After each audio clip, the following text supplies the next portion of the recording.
My family preached love and unity at the holiday dinner, so I exposed the truth over dinner and watched their smiles disappear. I'm Alex, a 27-year-old man, and every year, my extended family gathers for a big holiday dinner at my parents' house.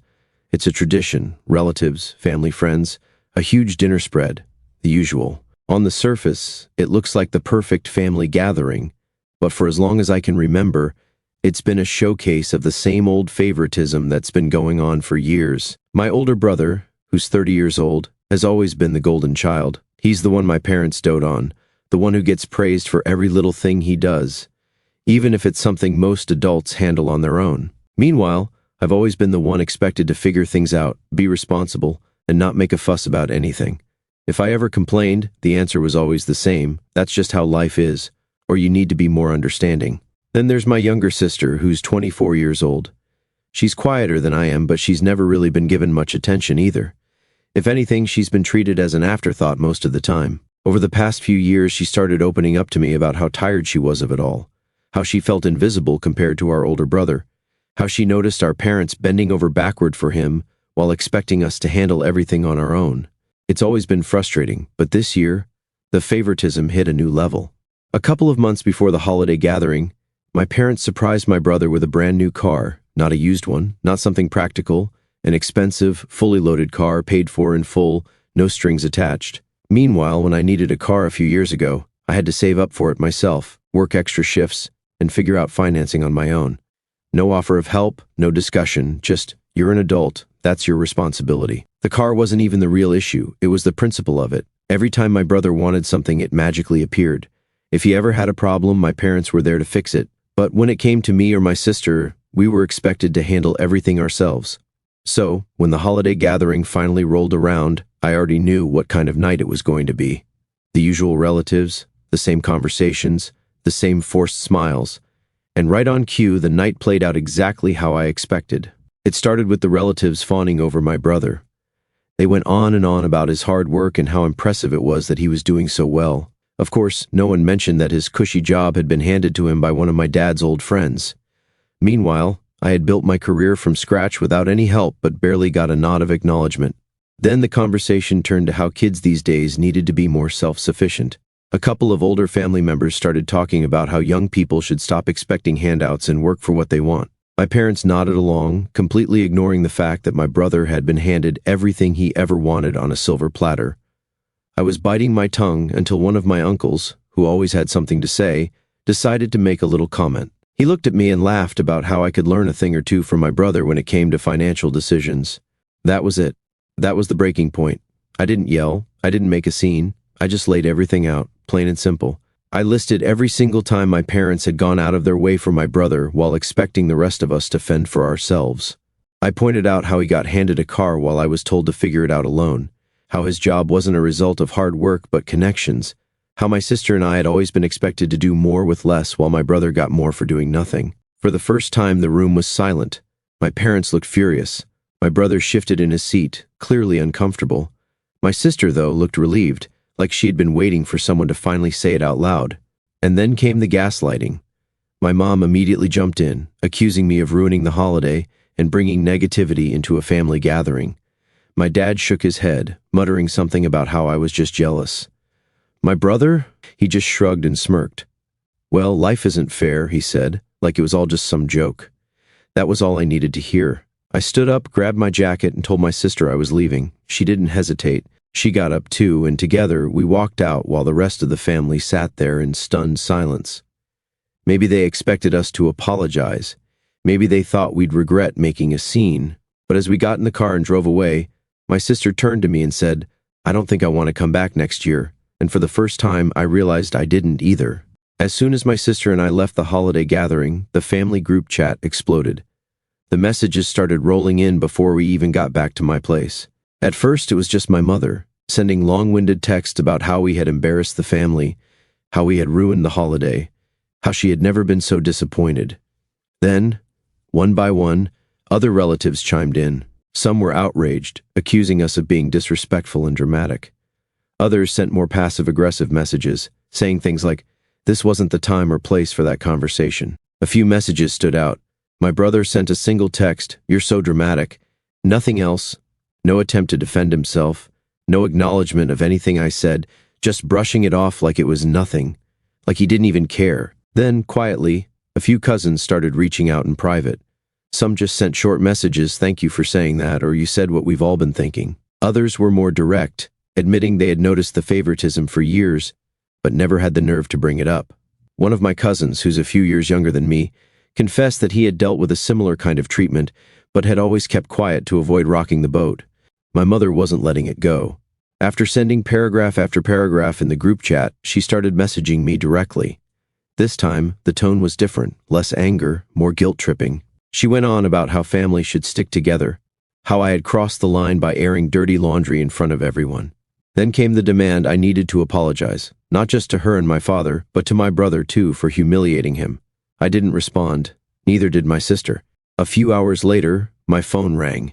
It was my father. He never calls unless something is serious, so I answered. For the first few seconds, he didn't say anything, just silence. Then, in a low voice, almost like he didn't want anyone to hear, he admitted that he understood why I was upset. He said he knew the favoritism was real, that he had seen it too. But then he sighed and said, "Your mother, she just doesn't see it that way." It became clear right then that even he walked on eggshells around her.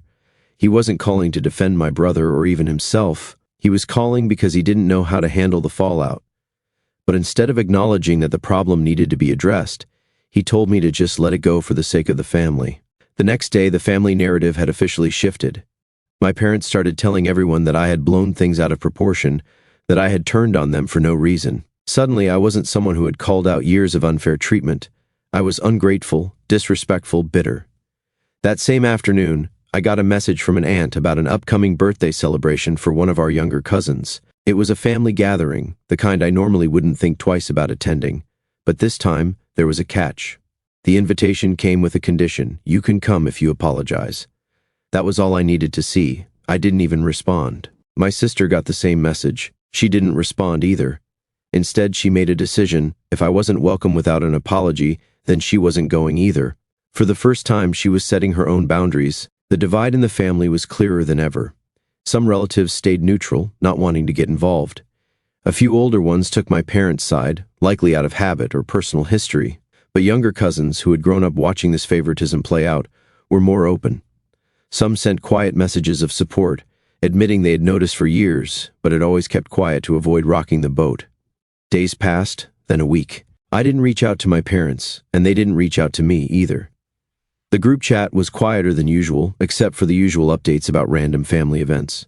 It was as if I had been pushed to the sidelines, like they were waiting for me to break and apologize. But I wasn't going to.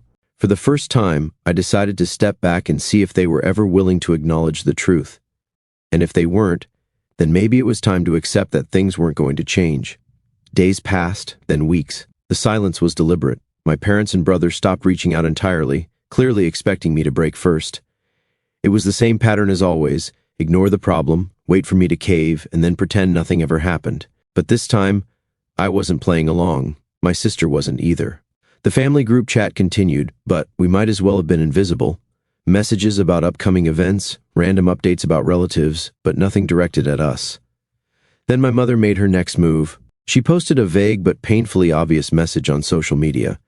It was something about how raising children is a thankless job, and how some people forget who was there for them. The comment section was a mix. Some relatives and old family friends chimed in with support, throwing in things like, "So true, and you did your best." Others didn't say anything at all, probably knowing exactly what she was trying to do. That was when the group chat started shifting. Some relatives quietly left, either to avoid getting dragged into it, or because they didn't want to pick sides.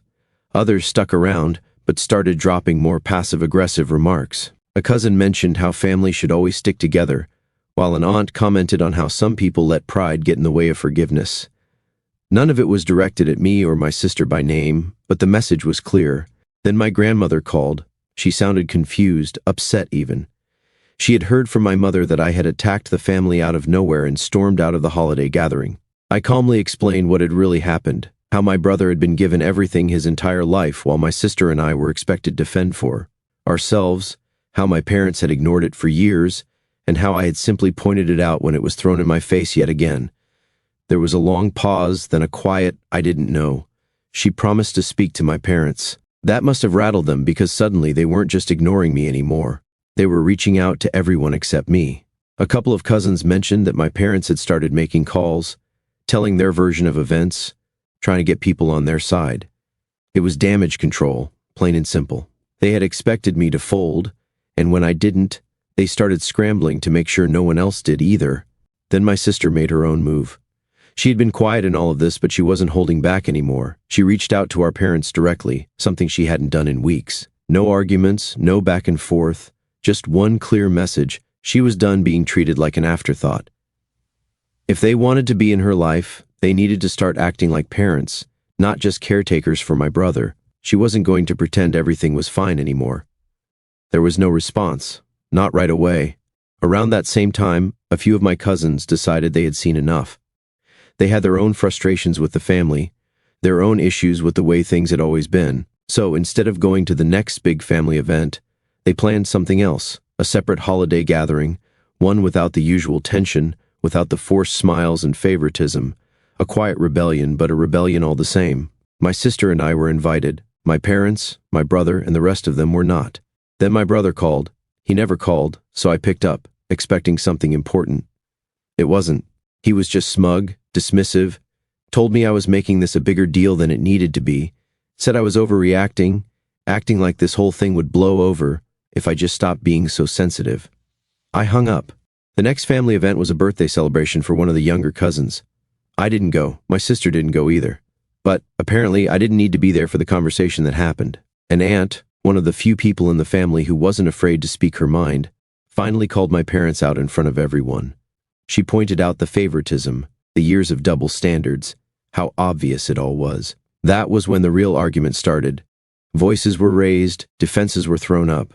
My parents refused to back down, insisting they had always been fair, always done what was best for everyone. Some relatives nodded along, agreeing with them. Others stayed quiet, and some, for the first time, admitted they had seen it too. Then my mother found another way to reach out, using a different number I didn't recognize. A long dramatic text about how family is family, about how holding grudges only leads to regret, and then, at the end, the ultimatum, apologize, or don't bother showing up for next year's holiday gathering. My sister's response was instant. She told them she didn't care. She and I would be making our own holiday traditions from now on. For the first time, my parents seemed genuinely unsettled. The guilt-tripping wasn't working. The usual tactics weren't getting them what they wanted. And for the first time, I wasn't dreading the next holiday season.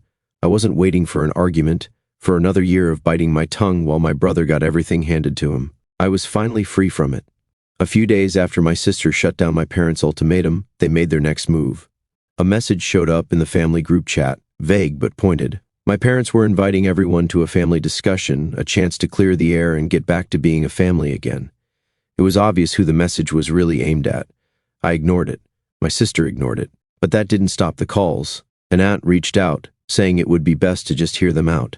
A cousin messaged, saying it was probably going to be more of an ambush than an actual conversation. It didn't take long for the truth to come out. This wasn't about resolving anything. It was about getting my sister and me back in line. Despite knowing exactly what was coming, we decided to go.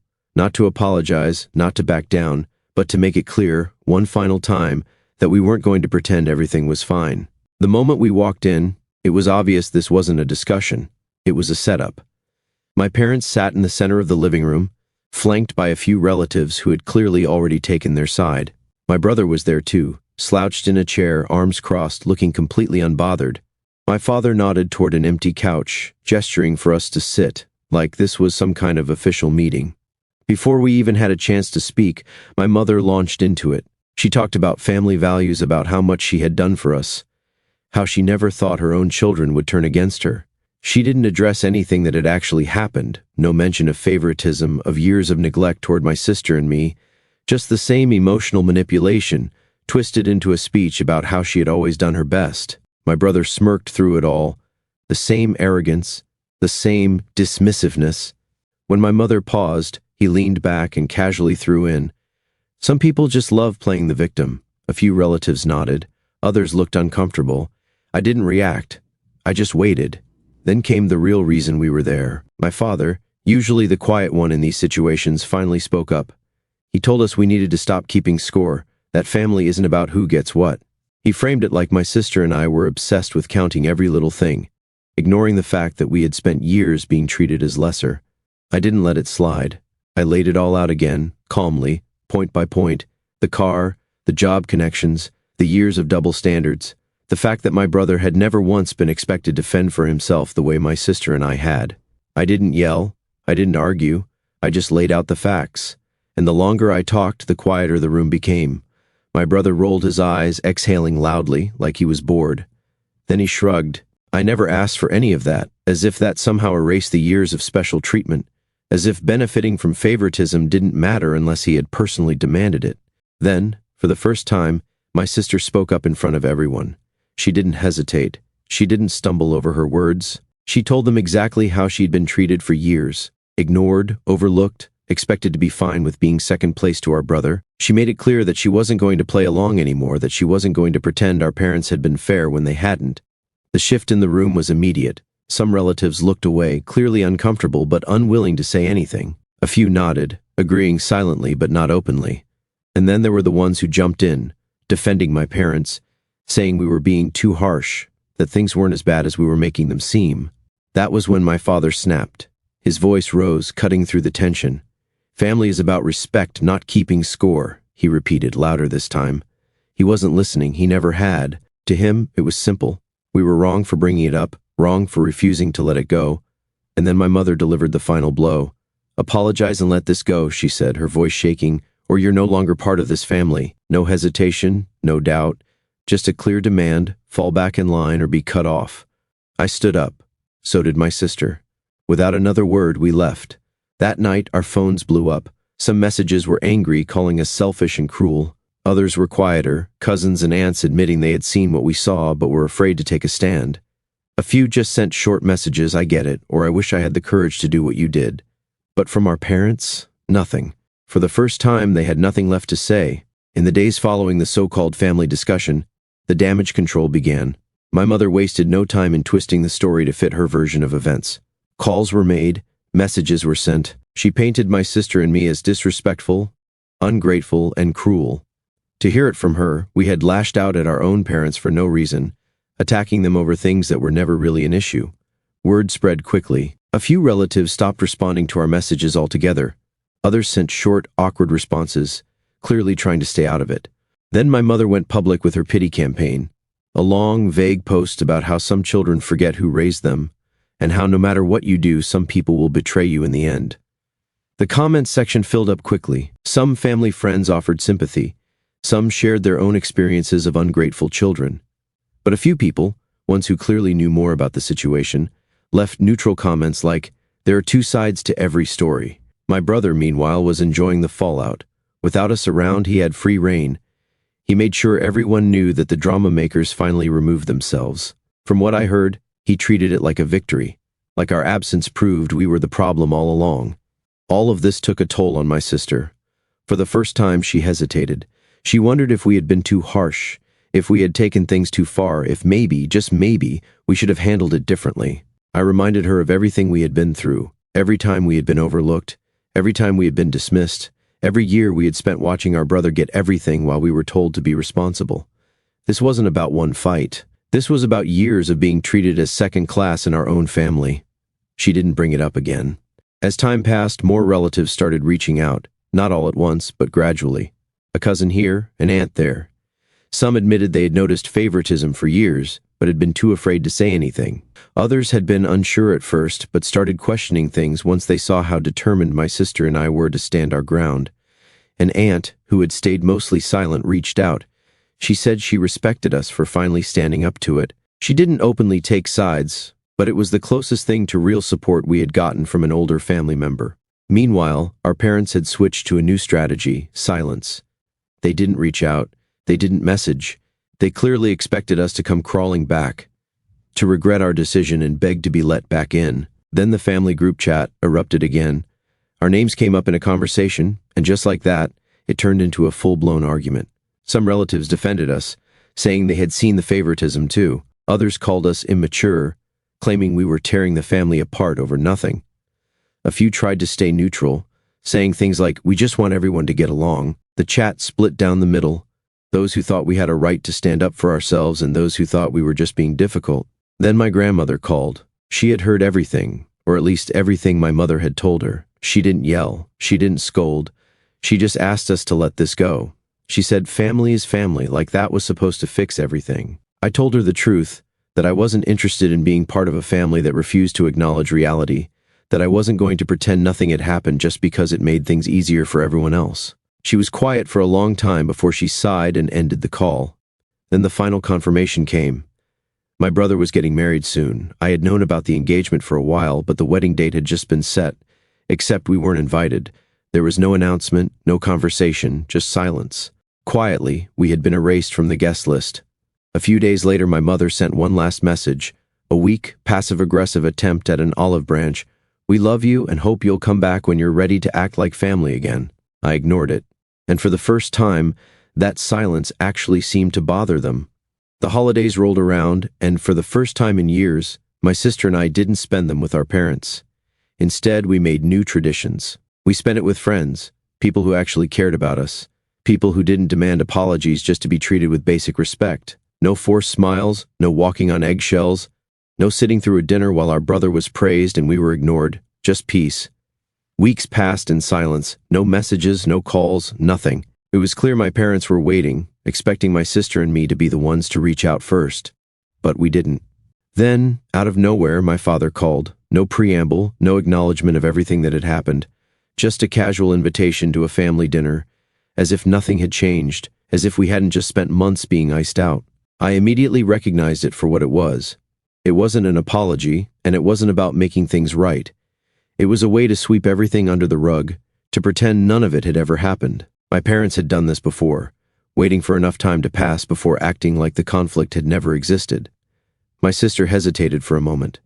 She considered going, wondering if maybe this meant they were ready to have a real conversation. I reminded her of everything they had done, every manipulation, every attempt to gaslight us, every time they had twisted things to make themselves the victims. Then our mother sent a message, a half-hearted attempt at an apology, if you could even call it that. "We can agree to disagree, but family is more important than petty arguments. No accountability, no acknowledgement of the years of favoritism, just another attempt to guilt us into playing along." Shortly after, one of our cousins reached out. He confirmed what I already suspected. Our parents weren't reaching out because they had changed. They were reaching out because people had started asking questions. Relatives had noticed our absence, and the usual excuses weren't working anymore. Then a new tactic, my father mentioned, almost offhandedly, that he had something for us if we came to dinner. A gift, apparently, something he wanted to give us in person. It was pathetic, a last-ditch bribe, as if some meaningless present could undo everything. But then my sister suggested something. What if we went, not to reconcile, but to test them, to see, once and for all, if there was any chance of real change? So, we went. The moment we arrived, it was clear nothing had changed. My mother smiled like everything was fine, like we hadn't spent months completely cut off. My father made small talk, acting as if this was just another family dinner. The tension in the air was thick, but no one acknowledged it, not a single word about the past, not a single attempt at a real conversation. Then, halfway through the dinner, my brother showed up. He walked in like he owned the place, grinning like he had already won. He barely sat down before making a smug remark. "Nice to see you two finally came to your senses." That was it. That was all I needed to hear. I stood up and said, "This was a mistake." My mother's face twisted in anger. The mask slipped in an instant. The forced warmth, the fake reconciliation, it was all gone. Her voice rose, sharp and full of venom. "This is why you'll always be alone." My sister stood up beside me. She didn't hesitate, didn't look back. For the first time, there was no doubt in her mind. She was done. We walked out without another word. Over the next few days, the calls started. Multiple times a day, voicemails left, messages sent. At first, they were pretending nothing had happened again. Then, when we didn't answer, the messages turned desperate. My mother's tone shifted from anger to pleading. My father started calling at odd hours. We ignored every single one. Then something strange happened. The shift in the family became obvious. Some relatives, sensing that this wasn't just another temporary fight, started changing their tune. A few even reached out, subtly expressing regret over taking sides too soon. The ones who had stayed neutral were suddenly more vocal. realizing that my sister and I weren't going to be the ones to break first. And my parents? For the first time, they seemed to realize they had lost control. The silence stretched on longer than anyone in the family expected. My sister and I didn't answer the calls, we didn't respond to the messages, we didn't acknowledge the guilt-tripping, the fake olive branches, or the sudden offers to talk things out. For the first time, my parents had no control over the situation, and it was starting to show. The first sign of their panic came from my grandmother. She had mostly stayed neutral throughout all of this, trying to keep the peace without fully taking a side. But now her tone had changed. When she called, she sounded hesitant, almost cautious. She didn't demand that we move on like before. Instead, she simply said, "I think they're finally realizing they may have gone too far." It wasn't an apology, it wasn't accountability, but it was the first crack in the wall my parents had built. Meanwhile, my brother couldn't help himself. He made a vague but obvious social media post about people who hold grudges ruining families. Normally, that kind of thing would have gotten sympathy, but this time, the reaction was different. Instead of rallying behind him, some relatives started questioning the arrogance behind his words. A few even left comments like, "Or maybe people are just tired of being treated badly." Then a cousin reached out with something even bigger, a leaked conversation from a private family group chat, one my sister and I were not part of. My parents were in full damage control mode, frantically discussing ways to regain control before the situation got worse. They weren't trying to fix things. They weren't reflecting on what had led to this point. They were just trying to find a way to manipulate us back in. And then a major family gathering happened. Normally, my sister and I would have been there, but this time, we weren't even mentioned. That didn't go unnoticed. Relatives whispered about it. Some exchanged glances. A few even openly asked, "So, are they just not part of the family anymore?" The silence that followed said everything. But my mother wasn't about to give up. She started calling mutual family friends, trying to get outsiders to convince us to return. Some reached out, carefully testing the waters, trying to see if we would be open to moving forward. We gave them all the same answer. There was nothing to move forward from until our parents actually acknowledged what they had done. At the same time, my sister was changing.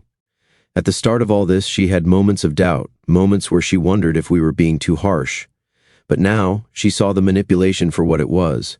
She wasn't questioning it anymore. Then another crack formed. This time, thanks to my brother himself. In a conversation with an aunt, he smugly admitted that our parents will always choose him. He wasn't worried about losing us. He didn't care. In his mind, we were replaceable. My aunt, disgusted by his arrogance, passed the message along. It wasn't news to me, but hearing it so clearly spelled out was all the confirmation I needed. Then the biggest shift yet. My father, who had been the most stubborn through all of this, finally sent a real message. No passive-aggressive tone, no demands, no fake warmth. Just, "We miss you." Things got out of hand. It wasn't much, but it was the closest thing to an acknowledgement so far. I didn't let him off easy. I simply replied, "Then you know what to do." I left it at that, no more playing their game. As tension grew, more relatives started quietly reaching out, a few cousins, a couple of aunts and uncles. They didn't outright take our side, but they no longer seemed sure about our parents' version of events. Some admitted they had seen the favoritism for years. Others just wanted to know if we were okay. That was when the next tactic came, a sudden offer.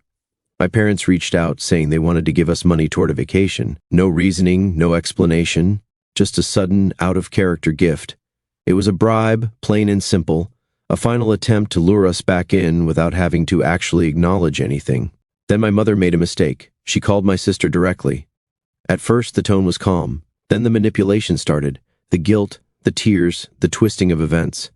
My sister, for the first time, didn't listen. She didn't let it get to her. Instead, she hung up and then, without hesitation, blocked our mother's number. That was the moment our parents lost the last bit of control they had over her. After that, there was only one move left, a final proposal, a family meeting, a real one, not an ambush, not a staged intervention, just a conversation on neutral ground. I agreed, but with one condition: if they pulled any manipulation, if they tried to twist things again, we would walk out, and this time, there would be no second chances. The meeting was set, a neutral public place somewhere they couldn't make a scene. My sister and I arrived first, choosing a table away from the busiest part of the cafe, but still in plain view of others. We weren't taking any chances. A few minutes later, our parents walked in.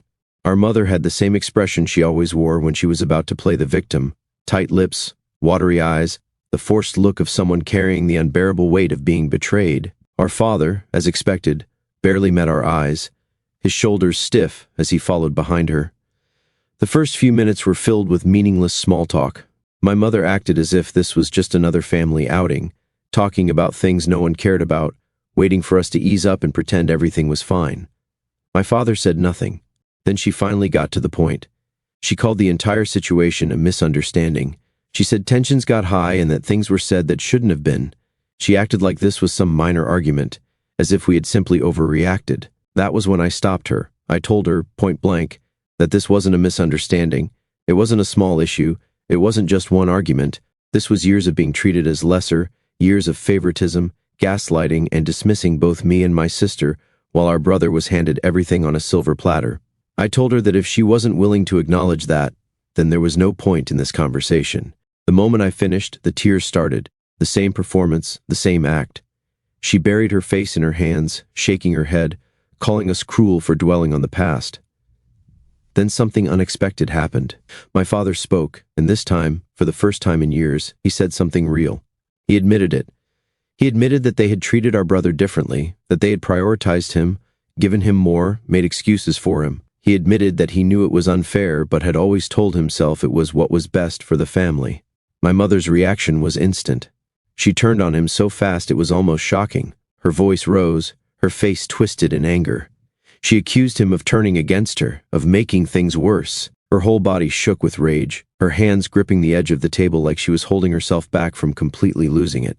That was the moment I knew nothing was ever going to change. I laid it out clearly. Either they acknowledged what they had done, fully, without excuses, or they lost both of us for good. This wasn't an argument anymore. It was a decision. My mother tried one last guilt trip. She went on about family loyalty, about how we were the ones abandoning them, about how we had forced this divide. That was when my sister spoke for the first time. She looked our mother in the eyes and said, "Family is supposed to protect you, not just demand obedience." For the first time, our mother had no response. My father tried, weak justifications, mumbling about how our brother had needed more help, and that they had done what they thought was best. I didn't let it slide. I told him that doing what was best for one child at the expense of the others wasn't parenting, it was favoritism, and it had consequences. Then, without another word, my sister and I stood up. My mother's lips parted, like she wanted to say something, but nothing came out. My father stayed silent, staring down at his hands. We walked out. Later that night, my phone rang. It was my father. I let it go to voicemail. When I listened to it, his voice was different, tired, regretful. He said he was sorry, that he wished things had gone differently, that he understood now why we were upset. It wasn't enough, because the second voicemail was from my mother. She had a different message. She wasn't sorry. She didn't admit to anything. Instead, she repeated the same lines about how we had destroyed the family, about how we had let resentment poison us. She made it clear that, in her mind, she was still the victim. Then the final message came, this time from my brother. "Wow, you guys are so dramatic. Hope it was worth it." I didn't reply. Neither did my sister. Instead, we both blocked him. Days passed. The calls stopped. The messages stopped. And for the first time, it seemed like our parents finally understood we weren't coming back. Not unless real change happened. And we weren't holding our breath. The holiday season arrived, and for the first time in our lives, my sister and I spent it completely separate from our parents. No forced gatherings, no sitting through dinners where we were ignored while our brother was praised for doing the bare minimum. It felt strange at first, quiet, almost unnatural. But then something shifted. The stress that usually came with family events was gone. There were no expectations, no guilt, no pretending everything was fine. Instead, we spent it with people who actually cared about us, close friends, cousins who had quietly supported us, and even a couple of aunts who had distanced themselves from the drama. It was new, it was different, and, more than anything, it was freeing. Then the last desperate attempt came. A distant relative, one who had barely been involved in any of this, reached out. Their message was full of the usual lines. "Our mother misses us, we should be the bigger people, and life is too short for grudges." I responded once, "We were always the bigger people." That was the problem, and that was the last thing I said. A few weeks of silence passed, but my mother wasn't done yet. One night, out of nowhere, she sent a long, rambling message. It wasn't an apology, it wasn't accountability. It was desperation disguised as self-pity. She went on about how family should always come first, how things were blown out of proportion, and how she had tried her best. Even now, she avoided saying what really needed to be said. My sister didn't waste time with a long reply. She simply responded, "You know what you need to do," and left it at that. Meanwhile, cracks were beginning to show in my brother's world. He still had our parents' unwavering support, still benefited from their favoritism, but things weren't as smooth as they used to be. From what I heard through family, even his fiancée had started to notice how our parents treated him differently. She had asked questions, pointed out things he couldn't explain away. Then something unexpected happened. A cousin, who had stayed silent throughout all of this, finally reached out.